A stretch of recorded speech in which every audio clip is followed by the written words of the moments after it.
ওম শান্তি। আজ 24শে নভেম্বর 2023, প্রাতমুরলি ওম শান্তি বাপদাদা মধুবন। বাবা বলছেন, মিষ্টি বাচ্চারা, তোমাদের সত্য কথার তীর তখনই লাগবে যখন হৃদয়ে সত্যতা আর স্বচ্ছতা থাকবে। সত্যিকারের বাবার সঙ্গ পেয়েছ, তাই সৎ হও।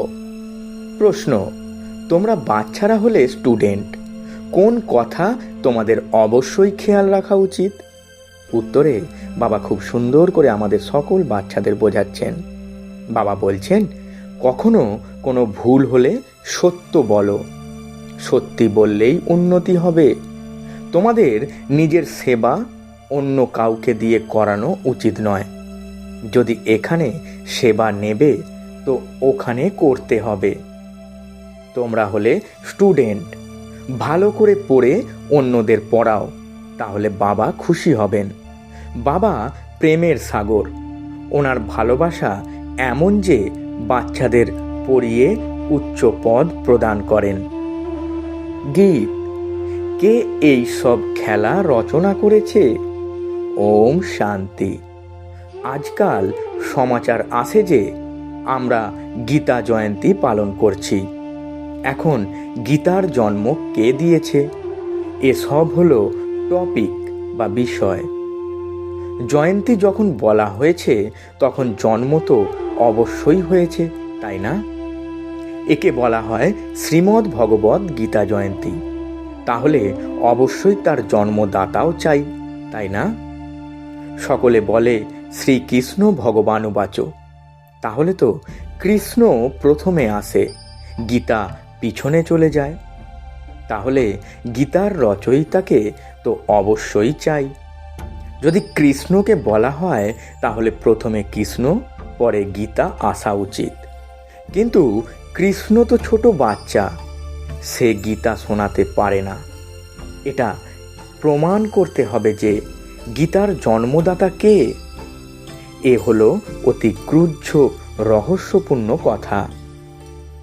কৃষ্ণ তো মাতৃগর্ভ থেকে জন্ম নেয়। সে তো স্বয়ং গীতার দ্বারা রাজযোগ শিখে প্রিন্সের পদ প্রাপ্ত করেছে। এখন কথা হলো, গীতার জন্মদাতা কে? পরমপিতা পরমাত্মা শিব না শ্রীকৃষ্ণ? কৃষ্ণকে বাস্তবে ত্রিলোকীনাথ, ত্রিকালদর্শী বলা যেতে পারে না। ত্রিলোকীনাথ, ত্রিকালদর্শী একজনকেই বলা হয়। ত্রিলোকীনাথ অর্থাৎ 3 লোকের উপর রাজত্ব করেন যিনি। মূল লোক, স্থূল লোক আর সূক্ষ্ম লোক, এই 3টিকে বলে ত্রিলোক। আর একে যিনি জানেন তিনি হলেন ত্রিলোকীনাথ, ত্রিকালদর্শী পরমপিতা পরমাত্মা শিব।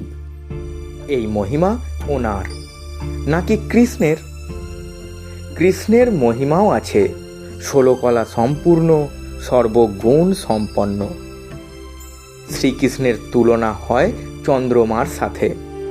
পরম আত্মার তুলনা চন্দ্রমার সাথে করা যাবে না। ওনার কর্তব্যই হলো আলাদা। তিনি হলেন গীতার জন্মদাতা, রচয়িতা। গীতার জ্ঞান বা রাজযোগ থেকেই দেবতারা তৈরি হয়। মানুষকে দেবতা বানানোর জন্য বাবাকে এসে নলেজ দিতে হয়। এখন এই জ্ঞান দেওয়ার জন্য বড় হুঁশিয়ার ব্রহ্মা কুমার কুমারী চাই। সবাই একই রকম ভাবে বুঝতে পারে না। বাচ্চারাও তো নম্বরের ক্রমানুসারেই হয়। টপিকও এমন রাখা উচিত যে শ্রীমদ্ ভগবত গীতার জন্ম কে দিয়েছেন। এর জন্য পার্থক্য বোঝাতে হবে। ভগবান তো একজনই, পরমপিতা পরম আত্মা শিব। সেই জ্ঞানের সাগরের থেকে জ্ঞান শুনে কৃষ্ণ এই পদ প্রাপ্ত করেছিলেন। সহজ রাজযোগ থেকে এই পদ কিভাবে পেয়েছে তা বোঝাতে হবে। ব্রহ্মার দ্বারাই বাবা প্রথমে ব্রাহ্মণ রচনা করেন। সকল বেদ শাস্ত্রের সার শোনান। ব্রহ্মার সঙ্গে ব্রহ্মার মুখ বংশাবলীও চাই। ব্রহ্মাই ত্রিকালদর্শীর জ্ঞান লাভ করে। ত্রিলোকী অর্থাৎ 3 লোকেরই জ্ঞান পায়। ত্রিকাল আদি মধ্য অন্তকে মিলিয়ে বলা হয়। আর 3 লোক অর্থাৎ মূল, স্থূল আর সূক্ষ্ম। একথা স্মরণে রাখতে হবে। অনেক বাচ্চারা ভুলে যায়, ভুলিয়েছে দেহ অহংকার রূপী মায়া। তাহলে গীতার রচয়িতা পরমপিতা পরম আত্মা শিব না কি শ্রীকৃষ্ণ? পরমপিতা পরম আত্মাই ত্রিকালদর্শী তথা ত্রিলোকীনাথ। কৃষ্ণ বা লক্ষ্মীনারায়ণের এই নলেজ নেই। হ্যাঁ, যারা এই নলেজ বাবার থেকে পেয়েছে তারা বিশ্বের মালিক হয়ে গেছে। যখন সদ্গতি পেয়ে যায় তখন এই নলেজ বুদ্ধিতে থেকে হারিয়ে যায়। সকলের সদ্গতি দাতা একমাত্র তিনি পুনর্জন্মে আসেন না। পুনর্জন্ম শুরু হয় সত্যযুগ ইত্যাদি থেকে। কলিযুগের অন্ত পর্যন্ত 84 জন্ম নেয়। এই জ্ঞান ঠিক মতো বোঝাতে হবে। সবাই তো 84 জন্ম নেবে না। যে এই গীতা লিখেছে তাকে ত্রিকালদর্শী বলা যাবে না। প্রথমেই লিখেছে শ্রীকৃষ্ণ ভগবানুবাচ। এ একদমই ভুলও অবশ্যই হতে হবে। যখন সব শাস্ত্র ভুল হয়ে যায় তখনই তো বাবা এসে সঠিক জ্ঞান শোনাবেন। সর্বদা ব্রহ্মার দ্বারা বেদ শাস্ত্রের সত্য সার শোনান, সেই জন্য তাকে সত্য বলা হয়। এখন তোমাদের এক সত্যের সাথে সঙ্গে থাকতে হবে, যিনি তোমাদের সৎ বানাচ্ছেন। প্রজাপিতা ব্রহ্মা এবং ওনার মুখ বংশাবলী হলেন এই জগদম্বা সরস্বতী। প্রজাপিতা ব্রহ্মার সব বাচ্চারা হলো একে অপরের ভাই বোন। কোনো মন্দিরে গিয়ে ভাষণ করা উচিত। ওখানে অনেকে ঘুরতে ফিরতে আসে। একজনকে বোঝালেই সৎসঙ্গ লেগে যাবে। শ্মশানেও যাওয়া উচিত। সেখানে মানুষের বৈরাগ্য আসে। কিন্তু বাবা বলেন যে আমার ভক্তদের বোঝালে তারা ঝট করে বুঝে যাবে। তাই শিব বাবার মন্দির লক্ষ্মীনারায়ণের মন্দিরে যেতে হবে। লক্ষ্মীনারায়ণকে বাবা মাম্মা বলা হয় না, শিবকে বাবা বলা হয়। তাহলে মাম্মাও অবশ্যই চাই। তিনি হলেন গুপ্ত। শিব বাবা হলেন রচয়িতা। তাকে মাতা পিতা কিভাবে বলা হয় এই গুপ্ত কথা কেউ জানতে পারে না। লক্ষ্মীনারায়ণের তো নিজের একটাই সন্তান থাকবে, বাকি এনার নাম হলো প্রজাপিতা ব্রহ্মা। বিষ্ণু ও শঙ্করকে উঁচুতে রাখা হয় না, উঁচুতে ত্রিমূর্তি ব্রহ্মাকে রাখা হয়। যেমন শিব পরম আত্মাকে রচয়িতা বলা হয়, তেমনি ব্রহ্মাকেও রচয়িতা বলা হয়। এক ইনি হলেন অবিনাশী। যখন রচনা শব্দটি বলবে তখন জিজ্ঞাসা করবে কিভাবে রচনা করেছেন। তিনি তো রচয়িতা। বাকি রচনা করা হয় ব্রহ্মার দ্বারা। এখন ব্রহ্মার দ্বারা পরম আত্মা সব আত্মাদের সৃষ্টির আদি মধ্য অন্তের নলেজ দেন। বেদ শাস্ত্র ইত্যাদি হলো ভক্তিমার্গের সামগ্রী। ভক্তিমার্গ আধা কল্প চলে। এ হলো জ্ঞান কাণ্ড। যখন ভক্তিমার্গ সম্পূর্ণ হয় তখন সবাই পতিত তমপ্রধান হয়ে যায়। তখনই আমি আসি। প্রথমে শতপ্রধান থেকে শত রজ তমতে আসে। উপর থেকে যেসব পবিত্র আত্মারা আসে তারা এমন কোনো কর্ম করে না যাতে তাদের দুঃখ ভোগ করতে হয়। খ্রাইস্টের উদ্দেশ্যে বলা হয় যে তাকে ক্রুশবিদ্ধ করা হয়েছিল। এটা তো হতে পারে না। নূতন আত্মারা যারা ধর্ম স্থাপন করতে আসেন তারা তো দুঃখ পেতে পারে না, কারণ তারা তো কর্মাতীত অবস্থা প্রাপ্তকারী মেসেঞ্জার বা দূত। ধর্ম স্থাপন করতে আসেন। লড়াইতেও যখন কোনো মেসেঞ্জারকে পাঠানো হয় তখন সে শ্বেত পতাকা নিয়ে আসে। তাতে অপর পক্ষ বুঝে যায় যে এ কোনো মেসেজ বা খবর নিয়ে এসেছে, তাই তাকে কোনো কষ্ট দেওয়া হয় না। তাই মেসেঞ্জার যিনি আসেন তাকে কেউ ক্রুশবিদ্ধ করতে পারে না। দুঃখ আত্মাকেই ভোগ করতে হয়। আত্মা নির্লেপ নয়, এ কথা লেখা উচিত। আত্মাকে নির্লেপ বলা ভুল, এ কথা কে বলেছেন? শিব ভগবানুবাচ। এই পয়েন্ট তোমাদের নোট করা উচিত। লেখার জন্য অনেক বিশাল বুদ্ধি চাই। মনে করো প্রদর্শনীতে খ্রিস্টানরা এলো, তাদেরকেও বলতে পারো যে খ্রাইস্টের আত্মাকে ক্রুশে চড়ানো হয়নি। যার মধ্যে তিনি প্রবেশ করেছিলেন সেই আত্মা দুঃখ পায়। এমন কথা শুনে তো বিস্মিত হবে। ওই পবিত্র আত্মা এসে ধর্ম স্থাপন করেছেন গডফাদারের ডাইরেকশন অনুসারে। এও ড্রামা। ড্রামাকেও অনেক লোক বোঝে, কিন্তু তার আদি মধ্য অন্তকে কেউ জানে না। এমন কথা শুনে ওই সব লোকেরা কিছু বোঝার চেষ্টা করে। কৃষ্ণকে কেউ গালি দেয় না। গালি অবশ্যই দেওয়া হয়, কিন্তু কাকে?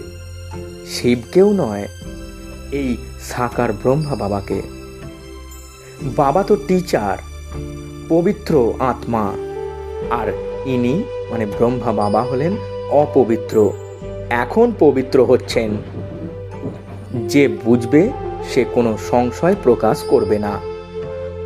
আর তা না হলে লোকেরা মনে করবে যে এ তো হলো শেখানোর বুলি বা কথা। তখন কেউ গ্রহণ করে না, তীর নিশানায় লাগে না। অনেক সততা আর স্বচ্ছতা চাই। যে নিজে বিকারী সে যদি বলে কাম মহাশত্রু, তাহলে তীর সঠিক স্থানে লাগতে পারে না। যেমন পণ্ডিতের উদাহরণ আছে, রাম রাম বললেই নদী বা সাগর পার হয়ে যাবে, কিন্তু পণ্ডিত নিজে পার হতে পারেননি, কিন্তু তার শিষ্য বিশ্বাসের জোরে পার হয়ে যায়। এ হলো এখানকারই কথা। শিব বাবা বলেন, আমাকে স্মরণ করলেই তোমরা এই বিষয় সাগর পার হয়ে যাবে। কোন সাগর? তা এই পণ্ডিত জানে না। বেশ্যালয় থেকে শিবালয়ে চলে যাবে। অত্যন্ত সুষ্ঠুভাবে শ্রীমত অনুসারে চলতে হবে। বলে যে বাবা হয় ভালোবাসো আর না হয় দূরে ঠেলে দাও। এখানে তো শুধু বোঝানো হয়, তাও অনেকে মৃতপ্রায় হয়ে যায়। বাচ্চাদের এখানে লেখাপড়া করতে হয়। বাবা হলেন প্রেমের সাগর, অর্থাৎ পড়িয়ে উচ্চ পদ প্রাপ্ত করান। এটাই হলো ভালোবাসা। বাবা যখন পড়ান তখন সেই পড়া পড়ে অন্যদেরকেও পড়াতে হবে। বাবাকে খুশি করতে হবে। বাবার সার্ভিসে সদা তৎপর থাকতে হবে। বাবার সার্ভিস এটাই যে নিজের তন মন ধন দ্বারা ভারতের সত্য সেবা করো। তোমাদেরকে তো তারস্বরে আওয়াজ করে বোঝাতে হবে। সবাই এখানে নম্বরের ক্রমানুসারেই হয়। রাজধানীতেও নম্বরের ক্রমানুসারেই হবে। টিচার বুঝে যান যে এ দৈবী রাজধানীতে কি নম্বর পাবে। সার্ভিস দ্বারা বুঝতে পারো কে কে মুখ্য হবে। নিজেরাও বুঝতে পারে যে আমরা যদি বাবা মাম্মার মতো সার্ভিস না করি তাহলে দাস দাসীর পদ পাবো। পরে তোমরা সবাই সব কিছু জানতে পারবে। যদি তোমরা শ্রীমত অনুসারে না চলো তাহলে সব কিছুই পরিষ্কার হয়ে যাবে। এই সময়ে তোমরা বাচ্চারা হলে স্টুডেন্ট। এখন যদি তোমরা নিজের দাসী বানাও তবে তোমাদেরও দাস দাসী হতে হবে। এখানে মহারানী হওয়া হলো দেহ অভিমান। সত্যি বলতে হবে যে বাবা এই ভুল হয়েছে। এখনো তো সবাই সম্পূর্ণ হয়নি। পরীক্ষায় অকৃতকার্য হলে তো লজ্জিত হতে হয়। বাবার রাত্রে মনের মধ্যে খেয়াল চলছিল যে মানুষ 21 জন্ম বলে, গাউনও করে, কিন্তু এখন এই ঈশ্বরীয় জন্ম হলো আলাদা।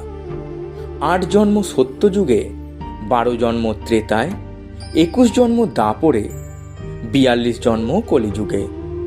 তোমাদের এই ঈশ্বরীয় জন্ম হল সর্বাপেক্ষা উচ্চ জন্ম, যা হল অ্যাডপ্টেড বা দত্তক নেওয়া। একমাত্র তোমাদের ব্রাহ্মণদেরই এই সৌভাগ্যশালী জন্ম হয়। আচ্ছা, মিষ্টি মিষ্টি হারানিধি বাচ্চাদের প্রতি মাতা পিতা বাপদাদা স্মরণের স্নেহ, সুমন আর সুপ্রভাত। আত্মাদের পিতা তার আত্মারূপী বাচ্চাদেরকে জানাচ্ছেন নমস্কার। আমরা আত্মারূপী বাচ্চারা আমাদের আত্মারূপী মাতা পিতা বাপদাদাকে জানাই স্মরণের স্নেহ, সুমন আর সুপ্রভাত এবং শত কোটি নমস্কার। ধারণার জন্য মুখ্য সার। প্রথম পয়েন্ট, প্রেমের সাগর বাবার ভালোবাসা রিটার্ন করতে হবে। ভালো করে পড়ে তারপর পড়াতে হবে। শ্রীমত অনুসারে চলতে হবে। দ্বিতীয় পয়েন্ট, সততা আর স্বচ্ছতার দ্বারা প্রথমে নিজে ধারণা যুক্ত হয়ে তারপর অন্যদের ধারণা করতে হবে। এক বাবার সঙ্গই করতে হবে। বরদান, নিমিত্ত আত্মাদের ডাইরেকশনের মহত্বকে জেনে পাপ কর্ম করা থেকে বিরত থাকা সেন্সিবল ভব। ব্যাখ্যায় বাবা বলছেন, যারা সেন্সিবল বাচ্চা হয় তারা কখনো এটা চিন্তা করে না যে এই নিমিত্ত আত্মারা যে ডাইরেকশন দিচ্ছে নিশ্চয়ই কেউ বলতে বলেছে তাই বলছে। নিমিত্ত আত্মাদের প্রতি কখনো এই ব্যর্থ সংকল্প করা উচিত নয়। মনে করো কেউ এমন কিছু সিদ্ধান্ত নিলেন যেটা তোমাদের সঠিক মনে হলো না, কিন্তু তোমরা সেই কর্মের ভাগীদার নও। এতে তোমাদের পাপ হবে না, কারণ যিনি একে নিমিত্ত বানিয়েছেন সেই বাবা পাপকেও পরিবর্তন করে দেবেন। এটা হলো গুপ্ত রহস্য, গুপ্ত মেশিনারি। স্লোগান, অনেস্ট বা সৎ হলো সে যে প্রভুর পছন্দের এবং সমগ্র বিশ্ববাসীর পছন্দের হয়, আরাম পছন্দকারী নয়। মাতেশ্বরীজির মধুর মহাবাক্য। মানুষের 84 জন্ম হয়, 84 লক্ষ যোনিতে নয়। এখন এই যে আমরা বাচ্চারা বলি প্রভু আমাদের ওই পারে নিয়ে চলো, তো ওই পারের অর্থ কি? লোকেরা মনে করে যে ওই পারের অর্থ হলো জন্ম মৃত্যুর চক্রতে না আসা, অর্থাৎ মুক্ত হয়ে যাওয়া। এখন এ তো হলো মানুষের কথা, কিন্তু তিনি বলেন বাচ্চারা যেখানে সত্যি সুখ শান্তি আছে, দুঃখ অশান্তির থেকে দূরে, তাকে কোনো দুনিয়া বলে না। মানুষ সুখ চায়, তাও আবার এই জীবনেই চায়। এখন সে তো সত্যযুগী বৈকুণ্ঠ, দেবতাদের দুনিয়া ছিল, যেখানে সর্বদাই সুখময় জীবন ছিল। সেই দেবতাদেরকেই অমর বলা হতো। এখন অমরেরও কোনো অর্থ নেই। এমনও নয় দেবতাদের আয়ু এত বেশি ছিল যে কখনো মারা যেত না। এখন এটা বলা তাদের ভুল, কারণ এরকম হয় না। তাদের আয়ু সত্যযুগ, ত্রেতা পর্যন্ত চলে না। কিন্তু দেবী দেবতাদের জন্ম সত্যযুগ ত্রেতায় অনেকবার হয়েছে। 21 জন্ম তারা ভালোই রাজত্ব চালিয়েছে। তারপর আবার 63 জন্ম দাপর থেকে কলিযুগ পর্যন্ত অবতরণ কলা। তাদের টোটাল জন্ম হলো 21 জন্ম উন্নতি কলার, আর অবনতি কলার 63 জন্ম, টোটাল 84 জন্ম নেয়। কিন্তু এই যে মানুষ মনে করে যে মানুষ 84 লক্ষ যোনি ভোগ করে, এমনটা বলা ভুল। যদি মানুষ মনুষ্য যোনিতেই সুখ দুঃখ উভয় পার্টি ভোগ করতে পারে, তবে পশু যোনিতে ভোগ করার প্রয়োজন আছে কি? এখন মানুষের মধ্যে এই নলেজই নেই যে মানুষ 84 জন্ম নেয়। এছাড়া টোটাল এই সৃষ্টিতে জন্তু জানোয়ার পশু পাখি ইত্যাদি সব মিলিয়ে অবশ্যই 84 লক্ষ যোনি আছে। যেমন অনেক প্রজাতির জীব জন্তু আছে, তার মধ্যেও মানুষ তার নিজের যোনিতেই পাপ পুণ্য ভোগ করেছে, আর পশু তার নিজের যোনিতে ভোগ করছে। না মানুষ পশু যোনিতে যায়, না পশু মনুষ্য যোনিতে আসে। মানুষ তো নিজের জনিতেই দুর্ভোগ ভোগ করে, তখন তাদের দুঃখ সুখের অনুভব আসে। তেমনি পশুরাও তাদের নিজের জনিতে সুখ দুঃখ ভোগ করে, কিন্তু তাদের এই বোঝার বুদ্ধি নেই যে কোন কর্মের ফলে তাদের এই ভোগান্তি হয়। ভোগের অনুভবও মানুষই করে, কারণ মানুষ বুদ্ধিমান। এছাড়া এমন নয় যে মানুষ 84 লক্ষ যোনি ভোগ করে। অচেতন গাছপালাও আপন যোনিতে আসে। এ তো সহজ আর বিবেক বুদ্ধির কথা। অচেতন গাছপালা কি এমন কর্ম অকর্ম করেছে যে তাদেরও কর্মের হিসাব নিকাশ তৈরি হবে? যেমন দেখো, গুরু নানক সাহেব এমন মহাবাক্য উচ্চারণ করেছেন, অন্তিমকালে যে ব্যক্তি পুত্রকে স্মরণ করতে করতে মারা যাবে সে শুয়োরের যোনিতে আসে। কিন্তু এ কথার অর্থ এটা নয় যে মানুষ শুয়োরের যোনিতে আসবে, কিন্তু শুয়োরের অর্থ হলো মানুষের কাজকর্মই এমন হয়ে যায় পশুর কাজকর্মের মতো। এছাড়া এমন নয় যে মানুষ পশু হয়ে যায়। এখন এ তো মানুষকে ভয় দেখানোর জন্য এমন শিক্ষা দেওয়া হয়। তাহলে সঙ্গমের এই সময়ে নিজেকে পরিবর্তন করে পাপ আত্মা থেকে পুণ্য আত্মা হতে হবে। আচ্ছা, ওম শান্তি, নমস্কার।